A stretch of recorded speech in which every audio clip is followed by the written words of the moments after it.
Agatha Christian Orient express பாகம் 2 சாட்சிகள் அத்தியாயம் 11 மேரி டெபன்ஹாமின் சாட்சி.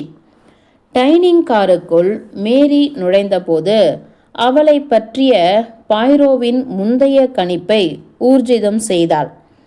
கலையாத அவளது கேசத்தைப் போலவே அவளுடைய நடவடிக்கையும் அமைதியாகவும் ஆட்டம் காணாததாகவும் இருந்தது. பாய்ரோ மற்றும் பவுக்குக்கு எதிரில் உட்கார்ந்த அவர் கேள்விக்குறியாய் பாய்ரோவை பார்த்தார். உங்க பேர் மேரி ஹெர்மியான் டெபன்ஹாம் மற்றும் உங்கள் வயது 26 என்று துவங்கினார் பாய்ரோ. எஸ். ஆங்கிலேயர்? எஸ். உங்க நிரந்தர முகவரியை இந்த தாளில் எழுதி தர முடியுமா மேடம்? செய்தாள். அவளுடைய கையெழுத்து புரியும்படியும் அழகாகவும் இருந்தது. சொல்லுங்க மேடம், நேற்று இரவு நடந்த விஷயங்களை பற்றி நீங்க என்ன சொல்ல விரும்புறீங்க? எதுவும் சொல்லி உதவ முடியாத நிலையில் இருக்கேன். நான் படுக்க போய் தூங்கிட்டேன். இந்த ட்ரெயினில் ஒரு கொலை நடந்திருப்பது உங்களை ரொம்பவும் கிளேசமாக்கிடுச்சா மேடம்? இக்கேள்வி கொஞ்சமும் எதிர்பாராதது. அவளுடைய சாம்பல் நிற விழிகள் சற்று அகண்டன. உங்க கேள்வியை என்னால் புரிஞ்சிக்க முடியல. ரொம்பவும் சிம்பிளான ஒரு கேள்வி மேடம் நான் கேட்டது. திரும்பி சொல்கிறேன். இந்த ட்ரெயினில் ஒரு கொலை நடந்துடுச்சேன்னு உங்கள் மனசு ரொம்பவும் கலங்கிடுச்சா? அந்த கோணத்தில் இந்த கொலையை நான் இன்னும் அணுகலை. நோ, இக்கொலையால் என் மனசு கலங்கும்படி ஆகிடுச்சுன்னு சொல்ல முடியாது. ஒரு கொலை, அது ஒரு தினசரி வேலை போல உங்களுக்கு. கொலை என்பது நிச்சயமா நடக்கக்கூடாத ஒரு துர்தஷ்டமே என்றாள் அவள் சாந்தமாய். நீங்க ஒரு ஆங்கிலோ ஜாக்சன் மூளை வகை மேடம். சின்னதாய் சிரித்தாள். என் உணர்வுகளை வெளியே கொட்ட அழுது அமர்க்கலம் பண்ணி இஸ்டீரியா போல என்னால் கத்த முடியாது. இடைவேளை இல்லாம தினசரி மரணங்கள் நிகழ்ந்துக்கிட்டு தான் இருக்கு. மரணம், எஸ். ஆனால் கொலை, இது மரணத்திலிருந்து வித்தியாசமானது. ஓ, நிச்சயமா. மரணித்தவருடன் உங்களுக்கு பரிச்சயம் இருந்ததில்லையா? நேற்று இங்கே லஞ்ச் எடுத்துக்கிட்ட போதுதான் அவரை நான் முதல் முறையாக பார்த்தேன். அப்போ அவர் உங்களுக்கு எப்படி தென்பட்டார்?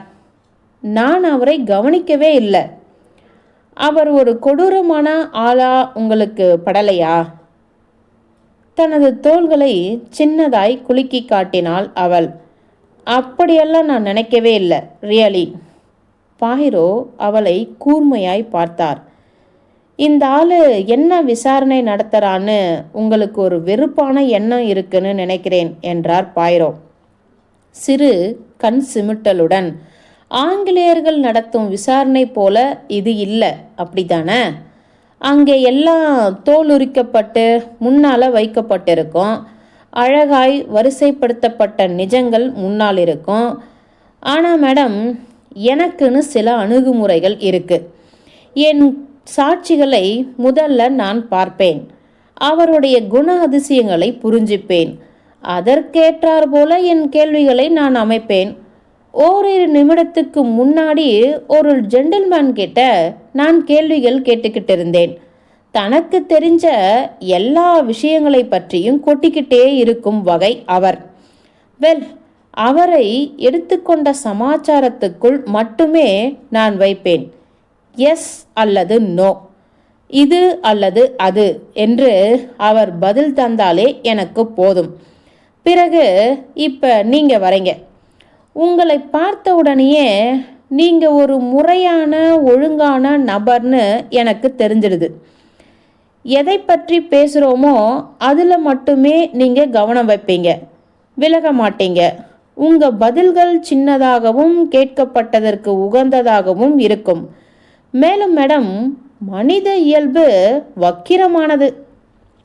உங்ககிட்ட நான் சற்றே வித்தியாசமான கேள்விகளை கேட்கிறேன். நீங்கள் என்ன உணர்றீங்க, என்ன நினைச்சிங்க, இப்படி இந்த முறை உங்களுக்கு திருப்திகரமாக படலை? சொல்வதற்கு மன்னிக்க, எனக்கு என்னவோ இது நேரத்தை வெட்டியாக கொள்ளும் ஒரு வேலையாக படுது. எனக்கு ரெச்சட்டுடைய முகம் பிடிச்சதா இல்லையா என்னும் கேள்விக்கான பதில் அவரை யாரு கொன்னது என்பதை கண்டுபிடிக்க உதவும்னு எனக்கு தோணலை.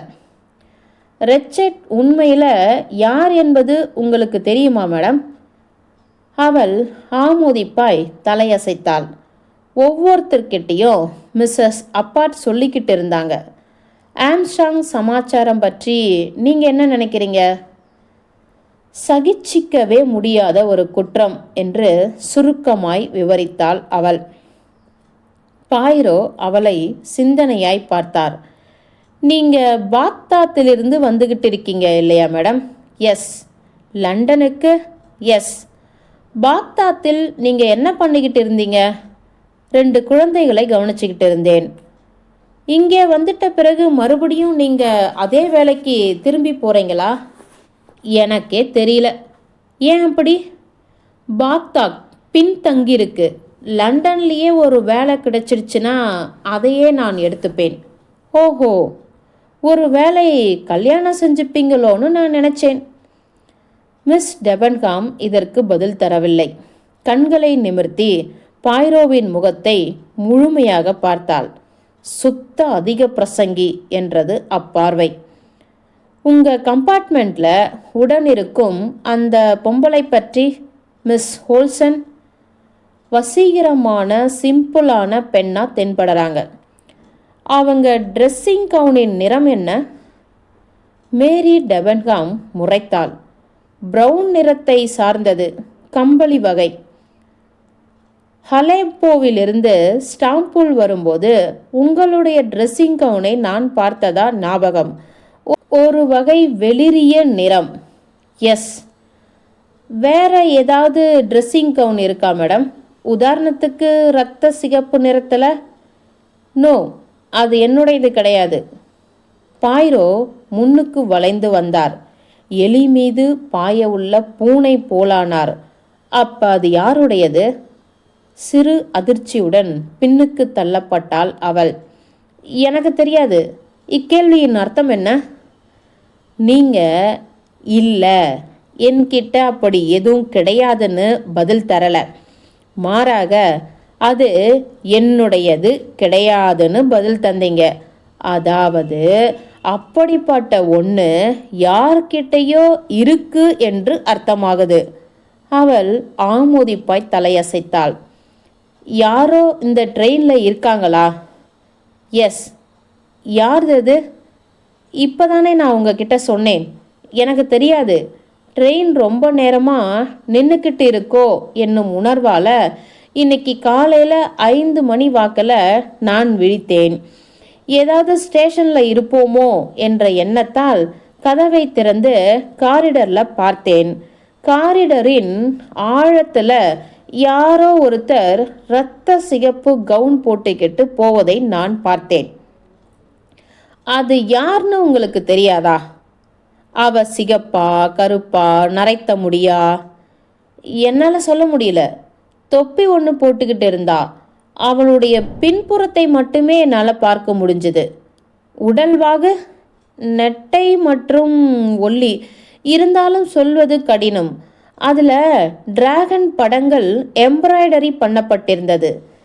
எஸ் எஸ், அது சரி, டிராகன்கள்.